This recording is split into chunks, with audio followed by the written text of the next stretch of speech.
She was sitting inches from me when she wrote it. Her thumb hovered over the screen like a teenager in the throes of her first crush.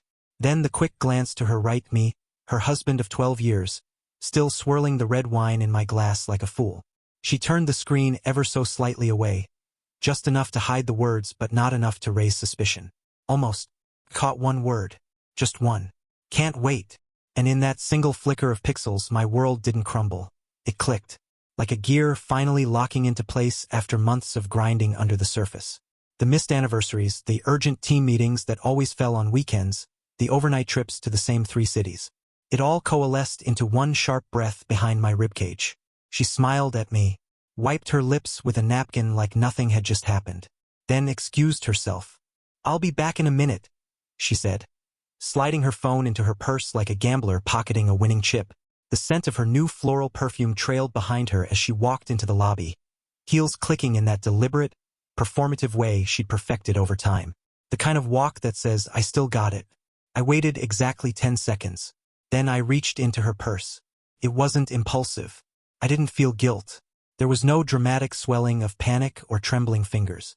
Just a quiet resignation, like peeling back the curtain to confirm the magician's trick. Her phone was unlocked, sloppy, and open to the Messages app. A draft message to someone labeled M.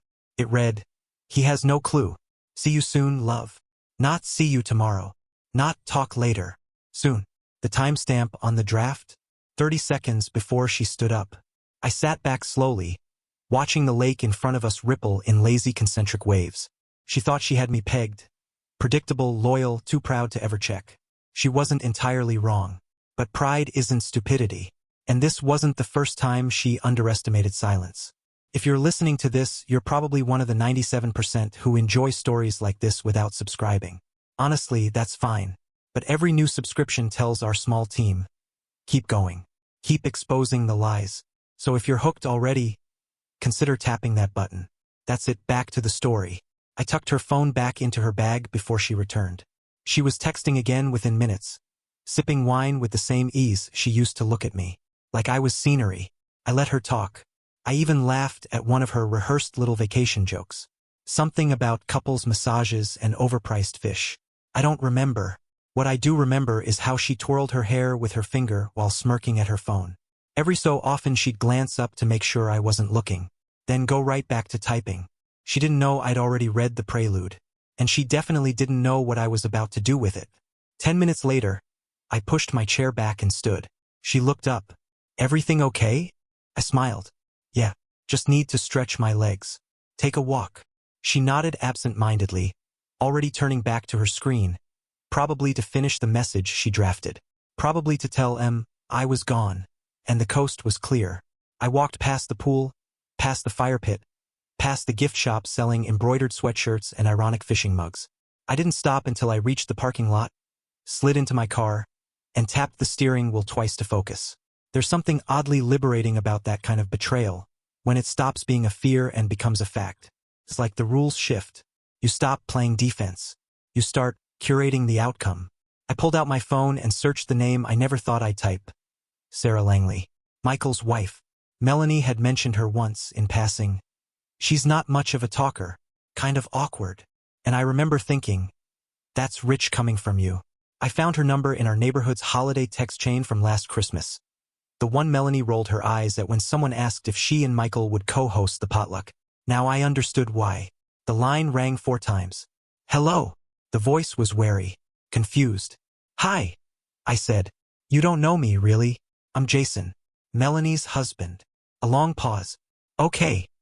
I took a breath. "I think we need to talk. It's about your husband. And mine." Another pause. But this time I could hear the air shift, like something cracked open behind her voice. "Where?" she asked. "Meet me in town," I said. "There's a small cafe across from the pharmacy. 10 minutes. She didn't ask for proof. She didn't hang up. She just said, "I'll be there." I didn't slam the door. Didn't leave in a huff. Just slid my chair back, stretched my arms, and said the line I knew she'd never question. "I need to stretch my legs. Just a quick walk." Melanie glanced up briefly, offered a lazy smile, then turned back to her phone with a kind of practiced nonchalance.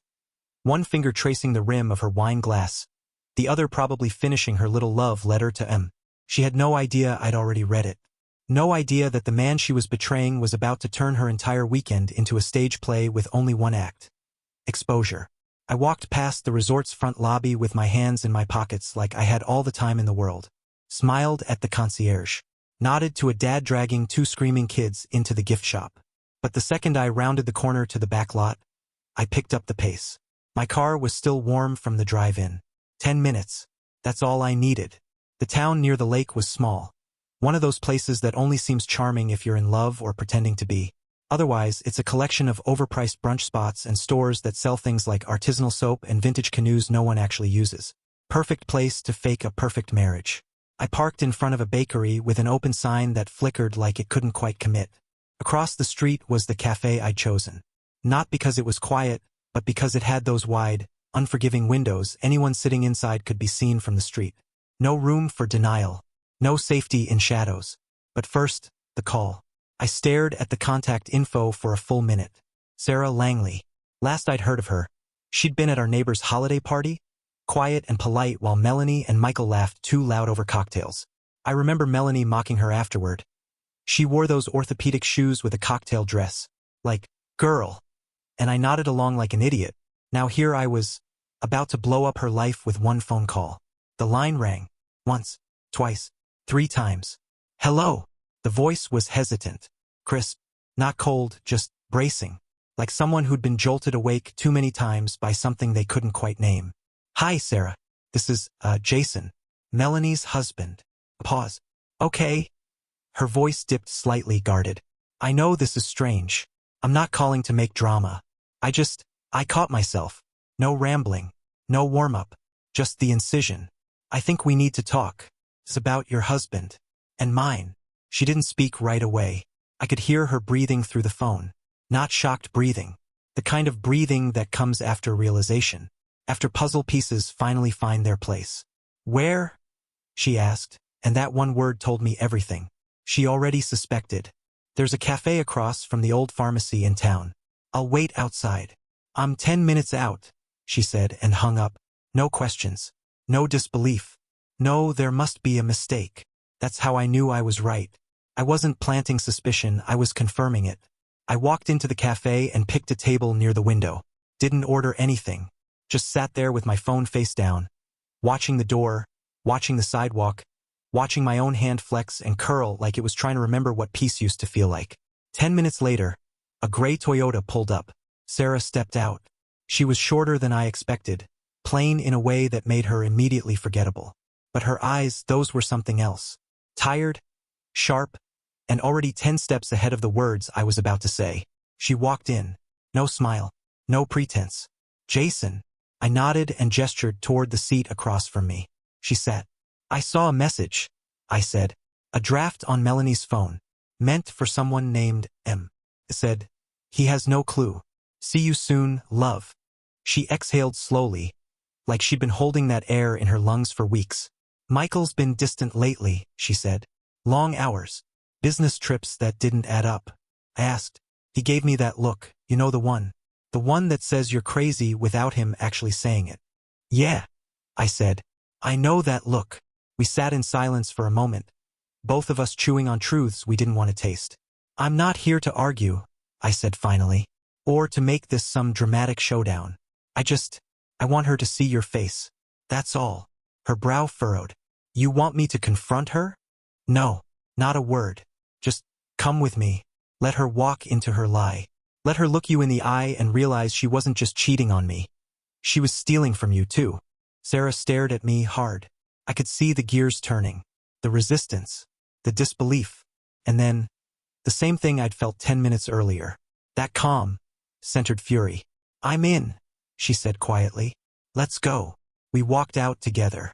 Not friends, not allies, just two strangers who'd been burned by the same flame, and decided, for once, to watch it die on our own terms.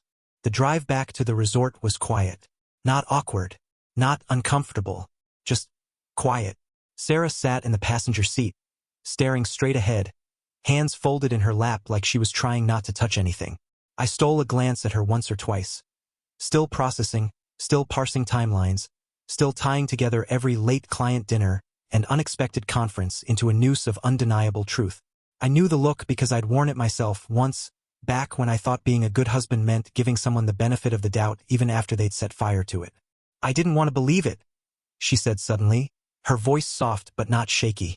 Not really. I knew something was off. I'm not dumb. But when you love someone, you learn how to unsee things. I nodded, but didn't speak. Because what do you say to that? Same here. Congrats on your shared humiliation? No, you just let the silence hold the weight. She turned toward me. How long have you known? Exactly 10 minutes before I called you. Her brow lifted. That recent? I nodded. Saw a draft message while she was in the bathroom. He has no clue. See you soon, love. Her mouth pulled tight, like she'd bitten into something sour.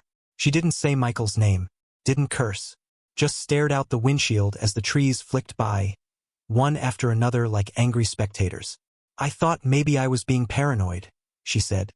He changed his cologne 2 months ago, started charging lunches at restaurants we've never been to. Once I found a hotel keycard in the dryer. Said it was from a business trip. I believed him, or maybe I didn't. I just didn't want to know what knowing would mean. You know now, I said. Her jaw clenched. Yeah, I do. A beat of silence passed. Then she turned to me again. So what's your plan? I hesitated. It's not dramatic. I'm not going to throw a drink or start shouting. I don't want a scene. I want a mirror. She blinked. A mirror? Yeah, I want her to see herself. Unfiltered.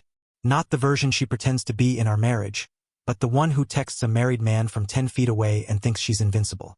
I want her to look at you and realize that the woman she never once thought about has been watching the whole time.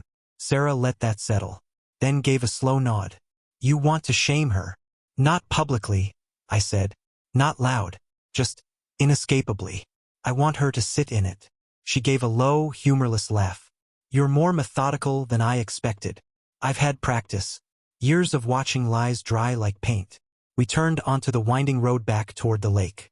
The sun was dipping low, casting long shadows that crawled across the road like claws. I could see the top of the resort's main building just above the tree line. From the outside it looked serene, luxurious, a curated haven of glass balconies and white umbrellas. But that terrace held rot. As we pulled into the parking lot, Sarah shifted in her seat. Tell me exactly what you want me to do, she said. I shut off the engine and turned to her. Nothing. She blinked. Just walk in. I'll go in first. You wait 5 minutes, then come in through the lounge doors. Head to the terrace. That's it. You don't want me to say anything? No. Your presence is the message. I don't want her distracted by a fight. I want her to stare into the truth she tried to avoid. That's what'll haunt her. The silence. Sarah considered it, then reached for the door handle. Paused. You're calm. I'm not calm, I said. I'm done. She nodded once as if she understood. And maybe she did, because there's a strange kind of bond between two people who realize they've been fooled by the same performance. It's not affection.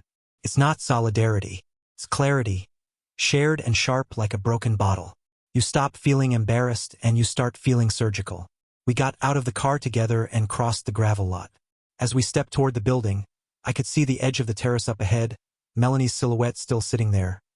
Glass in hand, phone likely in the other, probably texting him again now that she thought I was off somewhere being naive. Sarah paused at the corner. I kept walking, and as I entered the lobby, I didn't look back at her. I didn't need to, because I knew, when she walked in, Melanie wouldn't just see another woman. She'd see the mirror.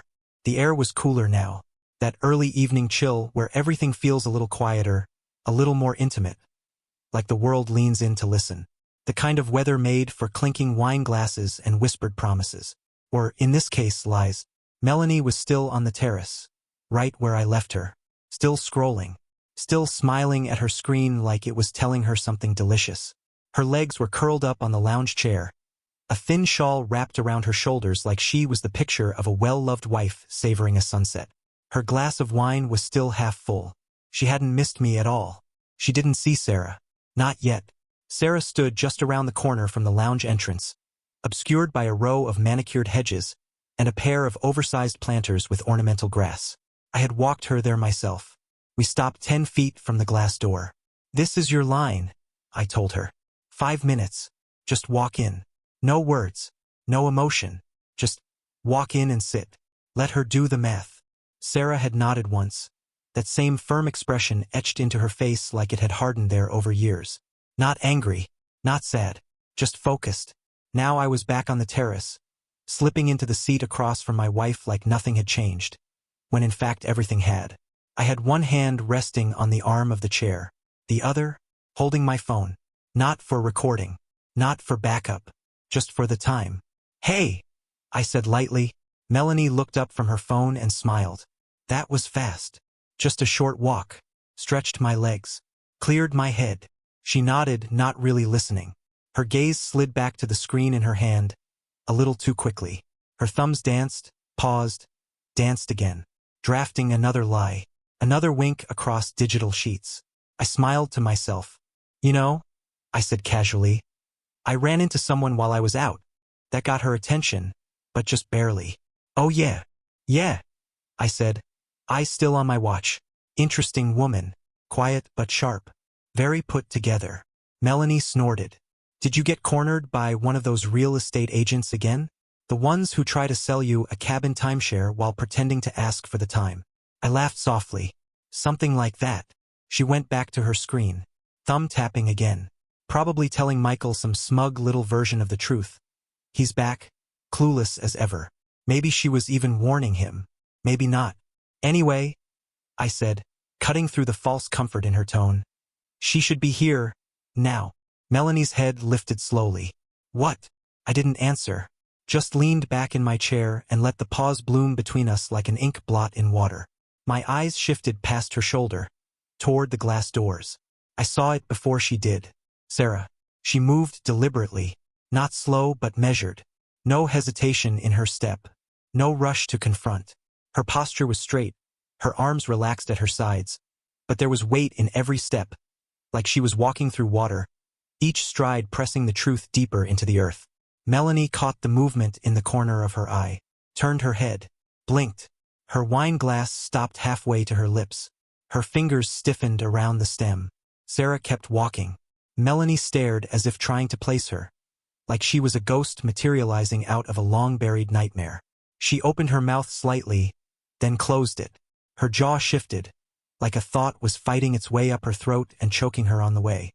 I didn't move, didn't speak, didn't smile. Sarah reached our table. She didn't make eye contact with me. She didn't even glance at Melanie. Not yet. She simply pulled out the third chair and sat, crossing her legs and folding her hands in her lap like she'd been invited. Melanie stared at her like someone staring down the barrel of a gun they didn't know was loaded. "Jason," she said finally, her voice clipped, brittle. "What's going on?" I turned to her slowly. "You know who this is, don't you?" She didn't answer. Her eyes flicked between me and Sarah like she was waiting for someone to shout, "Gotcha," and let her off the hook. "Don't you?" I repeated, softer this time. Melanie glanced at Sarah again, then down at her phone, and, instinctively, locked it. Too late. The stage was set. The players were seated. And the script was hers. Written in silence, in secrecy, in betrayal. All I had to do now was let it play. She didn't speak for a full 30 seconds. Melanie just sat there, jaw slack, blinking like the light had suddenly changed in a room she thought she controlled.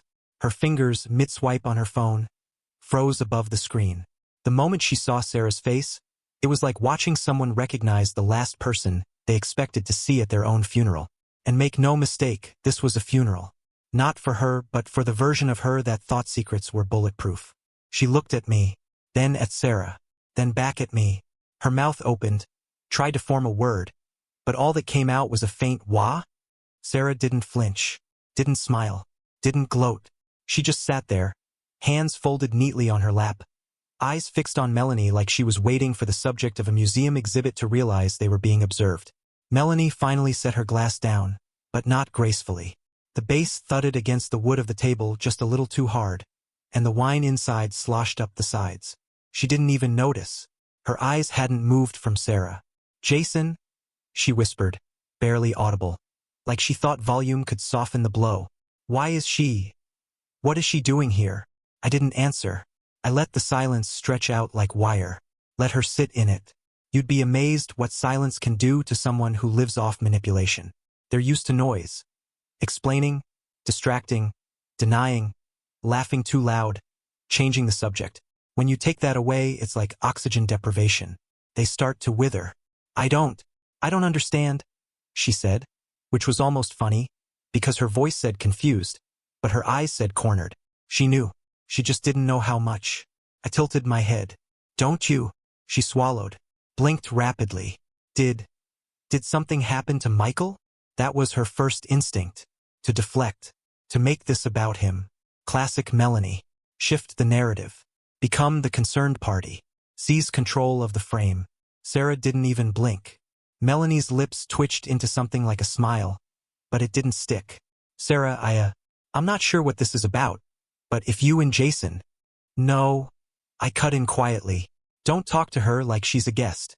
She's not visiting. She belongs here more than you do. Melanie's eyes flicked to me again, searching for softness. A crack.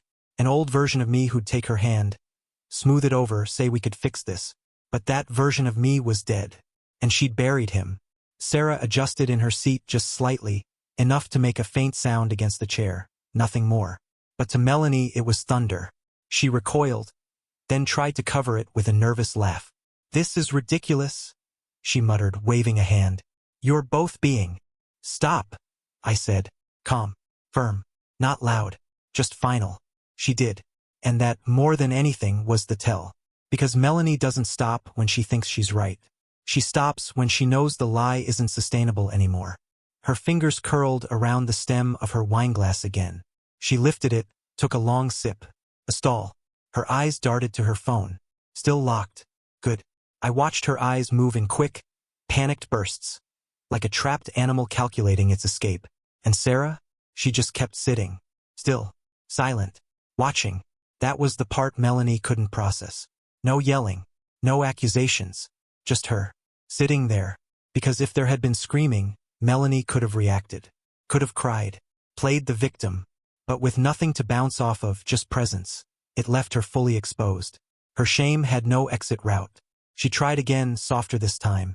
Jason, this feels cruel. I don't know what story you think you've pieced together. But, Melanie, I said, don't insult both of us by pretending.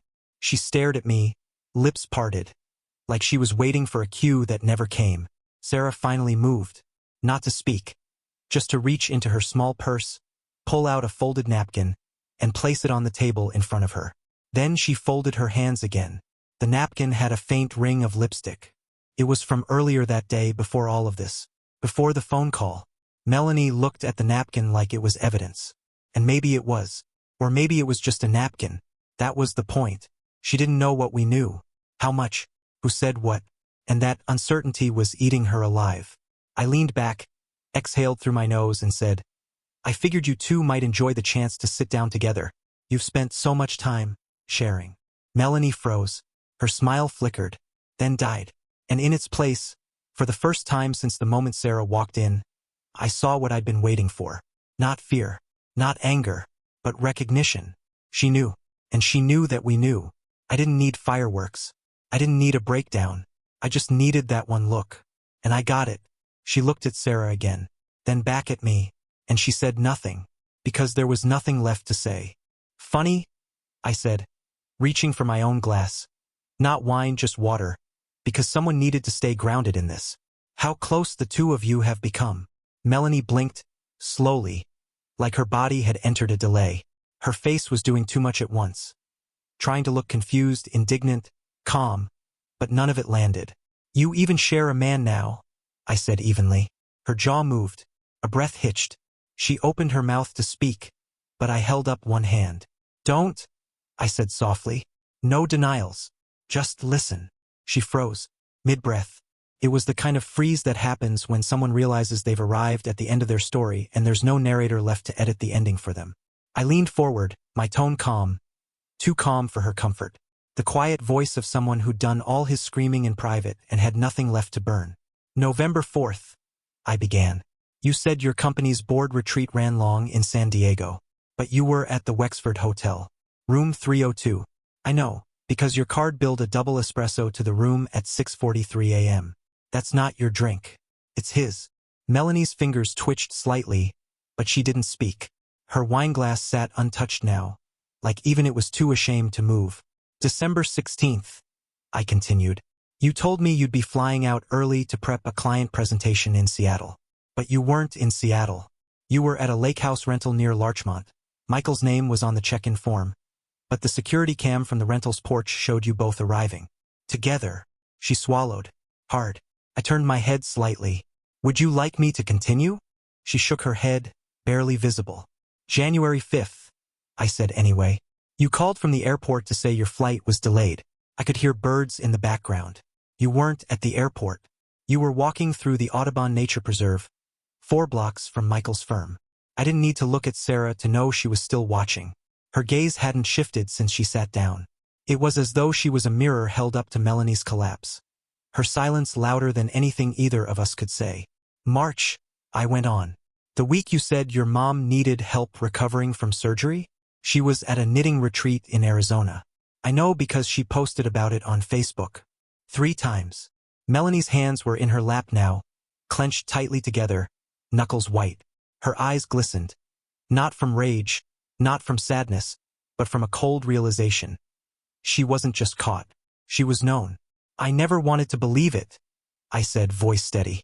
I told myself I was paranoid, too sensitive, maybe imagining things. Her lips parted again, trembling slightly, and I saw it, her last attempt. The breath she was going to use to say, "It's not what it looks like." I shook my head. No, this is the part where you listen. She closed her mouth. I sat back in my chair, exhaled through my nose, and finally turned towards Sarah. I figured both wives deserved one peaceful dinner, I said. Together, since neither of us got a choice in the rest of it. Melanie let out a soft, involuntary sound. A little hiccup of panic trying to disguise itself as a laugh. Failed. Miserably. Jason, I didn't mean to. To what? I said sharply, the only edge I'd allowed into my voice all evening. To lie? To cheat? To disrespect 2 marriages while playing house with someone else's husband? She looked at Sarah then. But Sarah still hadn't blinked. She hadn't flinched. Her face was stone. Beautiful, brutal stillness. I never wanted to hurt you, Melanie said. Quieter now. Smaller. But you did, I replied. And you didn't stop. Not after the first lie. Or the second. Or the 8th hotel key. You just got better at hiding it. Tears welled in her eyes, finally breaking past the barrier she thought she could maintain. And it hit me. Not with satisfaction, but with clarity. She wasn't sorry she did it. She was sorry it was over. This isn't fair, she whispered. I tilted my head. You're right. It isn't. But at least now it's real. Her mouth twisted, trying to form some last defense, some shred of justification that might give her back the upper hand. But there wasn't one. She was naked in the truth now, and there was nothing to wrap around it but shame. She reached out toward me, tentative. Please. But I didn't take her hand. I just stood. The meal was over. The performance had ended. And for the first time in years, Melanie was sitting in a scene she couldn't rewrite. She scrambled for words like a drowning woman reaching for driftwood. It was pitiful, and not in the way that invites sympathy. No, this was a performance spiraling because the audience refused to clap. Jason, just let me explain, she said, rising from her chair too quickly. Her napkin fluttered to the ground like it knew there was no point staying on her lap any longer. Please just let me talk to you. I stood slowly, calmly, like someone leaving a meeting that had already gone too long. No rush, no venom, just finality. I am talking, she insisted, her voice cracking.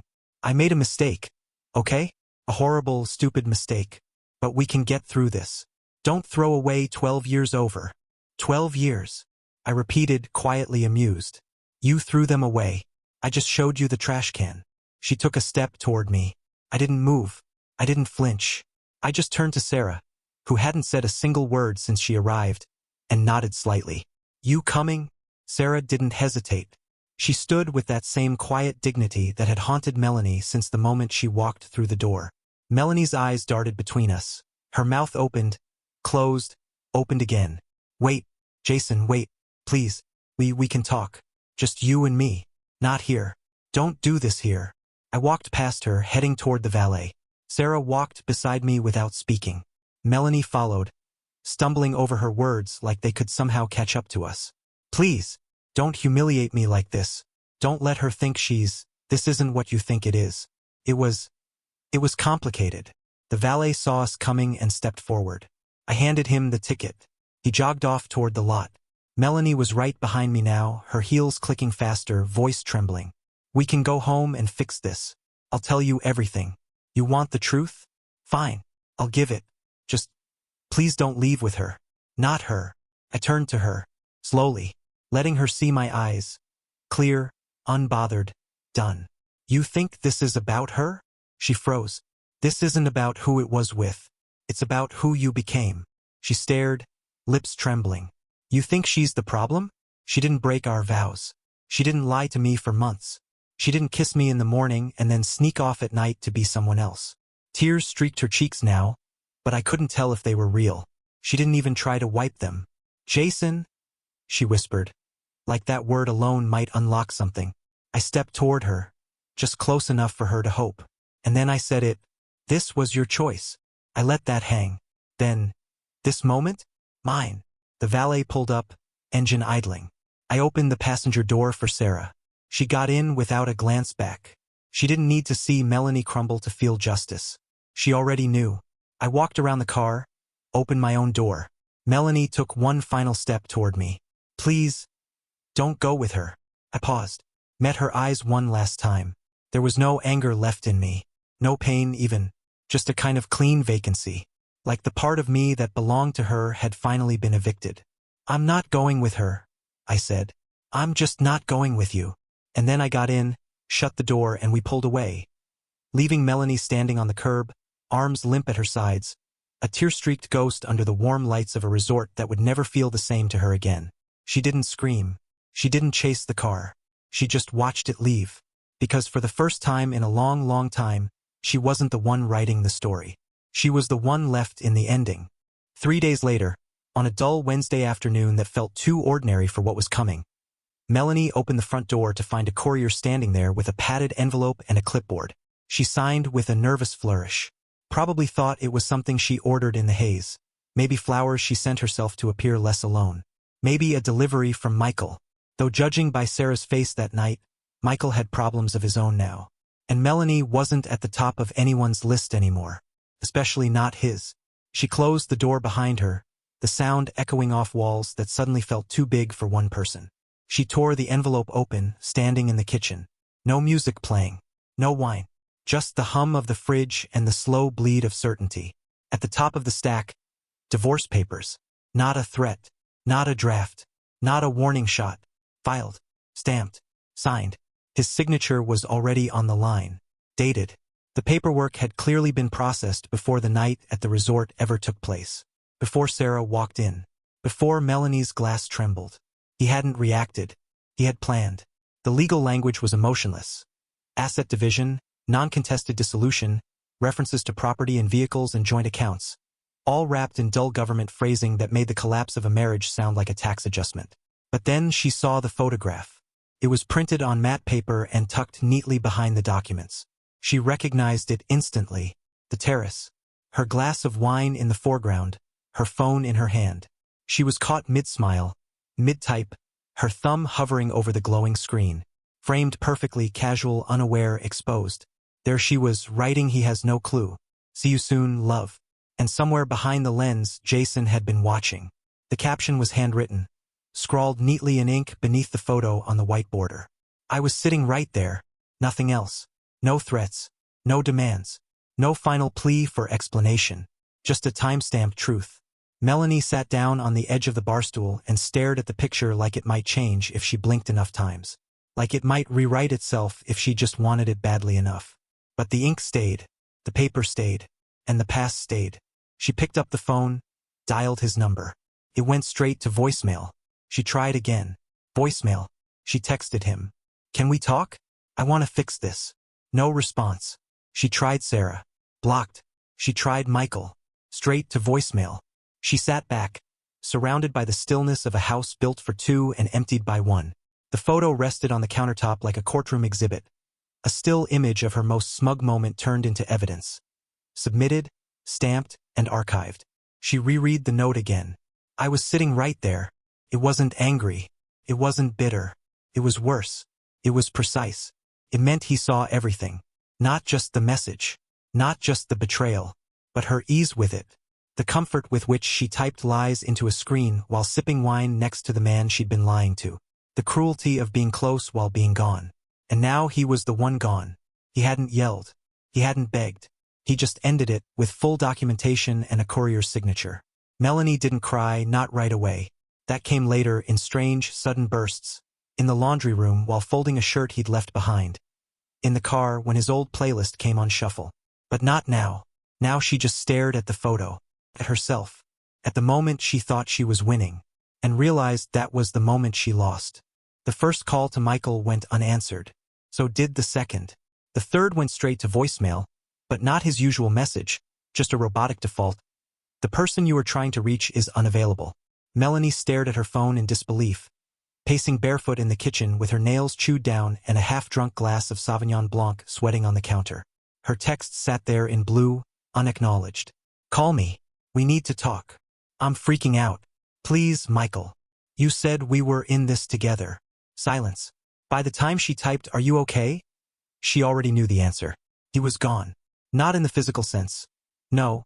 She'd heard from a mutual friend that Sarah had kicked him out 2 nights ago, and that his car had been seen parked overnight at a budget hotel just off Route 19, the kind with flickering signs and hourly rates. But his life, that was gone. Because Sarah, sweet, reserved, orthopedic shoes Sarah, had finally found her voice. And when she spoke, she didn't scream. She didn't name names. She didn't need to. She simply posted a single paragraph on her public Facebook page. A page she rarely used, one that had gathered dust with photos of anniversaries and family lake trips. It read, "Integrity matters. Actions have consequences. Betrayal doesn't stay private just because you want it to. I choose truth over silence. Thank you to everyone who reached out with support. No hashtags. No accusations. Just an atomic bomb disguised as a thank you note." Within hours, the dominoes started falling. One of Michael's largest clients pulled out of their retainer deal citing personal ethical concerns. Another suspended collaboration, pending internal review. By the end of the week, his name had been quietly removed from the firm's online directory. His office voicemail was rerouted to a general extension. Melanie found out through LinkedIn. That's how far outside the loop she now lived. She tried texting him again. Nothing. She left a voicemail that started as an apology and spiraled into a sobbing plea, ending with, "I didn't mean for any of this to happen like this. Please don't shut me out too." He didn't call back. Sarah had built a perimeter of silence around him. And Jason? Jason didn't have to build a wall. He simply disappeared. No more messages. No email. No sign of life. His accounts on social media, deleted. Their shared iCloud calendar, empty. Even the Spotify account they'd once argued over, gone. She'd gone to the mailbox 3 days ago hoping for something. A letter, a note, anything. Instead, she found a credit card offer and a coupon for gutter cleaning. Jason was a ghost now. Not the haunting kind. The erasure kind. He hadn't left ashes behind. Just absence. Worse still, the silence followed her. Her friends. Once the brunch crowd, the yoga crew, the wine and wine girls, stopped responding. Not overtly, not with anger, but with subtle, devastating shifts. Group chats went quiet. Invitations disappeared. Posts she commented on didn't get replies. She wasn't just a woman who lost her husband. She was a woman who'd wasted one, and everyone knew it. And no one said it to her face. They didn't need to, because social death isn't loud. It's quiet. It's watching your phone not light up. It's hearing laughter in a coffee shop and realizing it's coming from people you used to be close with, who now treat you like glass, seen, but never touched. She tried to fight it at first. Posted a smiling selfie with the caption, "Fresh start." No regrets. No likes. She followed it up with a longer post about choosing joy and finding your truth, and letting go of things that no longer serve you. One like, from a cousin who lives in Arizona and probably didn't read it. She didn't know how to be humble, so she tried to be spiritual. When that failed, she just stopped posting altogether. Her inbox sat empty. Her dinner table was quiet. Even the dog, Jason's dog, really kept looking toward the door like it expected someone better to walk in. She tried reaching out to Jason's sister once. Texted her a short, nervous message. "I miss your family. I miss him. I hope one day you can forgive me." No reply. She waited 3 days. Then she deleted it. There was nothing left for her to say. Not to Michael. Not to Jason. Not to the friends who now called each other without her. She wasn't just left behind. She was avoided. Because everyone around her knew what she still refused to accept. It wasn't a mistake. It was a choice. And now she was living in the echo of it. Alone. The sun was already dropping behind the strip mall when I stepped out of the store. Bag in one hand, keys in the other. Just another Wednesday. Groceries in the passenger seat. Music queued up for the drive home. Nothing significant about the moment, until I heard my name. Jason. The voice was smaller than I remembered. Like someone playing a recording of her at half volume. I turned. She was standing beside a rusted sedan 2 rows down. Paper bags clutched in her arms.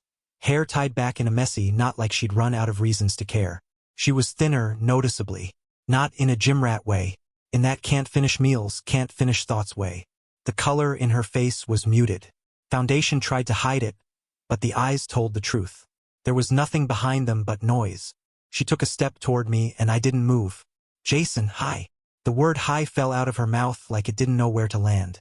I met her gaze. I didn't smile. "You look good," she said. It sounded like she'd rehearsed it in her head and hated it the second it came out. I didn't respond. I just studied her. The empty cart. The crumpled receipt sticking out of her pocket. The reusable bags she probably bought when the old friends started pretending they didn't see her at Whole Foods. "You've been okay?" she asked, like that was a thing she had the right to know. I nodded once. No expression. No warmth. Then I said it. "I used to think you were just careless." She blinked. The muscles in her face tried to guess where I was going. "But now," I continued, "I know better." Her mouth opened slightly, and I could see her searching for an angle, a way back in. The look of someone who spent 6 months narrating the story differently and hoping the ending might edit itself. I turned. Took 2 steps toward my car. That should have been it. But then, "Why her?" I paused. She said it louder this time, voice catching with something between anger and heartbreak. "Why her? Why bring her that night? Why not just talk to me? Confront me? Humiliate me like that? With her sitting across from me like some ghost I never meant to see." I didn't turn. Didn't need to. I spoke to the windshield. "Because I wanted you to see the face of the woman you never thought twice about betraying." Silence. Behind me, I could feel the weight of it hit her. Not like a slap. Not like a punch. Like a slow realization rising up her spine. Because she knew. She'd looked Sarah in the eye and never thought she mattered. She thought of her as background noise. Someone quiet, unremarkable, forgettable. A name on Michael's wife's lot. A dull silhouette next to the fire she thought she deserved. But that night, Sarah was the mirror. The witness. The woman she'd stolen from without ever having the decency to look twice. And I made sure she looked. I opened my car door, tossed the bag into the seat. Melanie hadn't moved. She wasn't crying. Crying would have been easier to watch. What she had was worse. A vacancy behind the eyes. That moment when someone finally realizes they've been cut out of the narrative. Not as punishment, but as necessity. I got in the car and shut the door. No music. No dramatic drive-off. Just the quiet ignition of an engine and a man heading home to a life where he didn't need to look over his shoulder anymore. She stood in the parking lot until I was out of view. And maybe longer.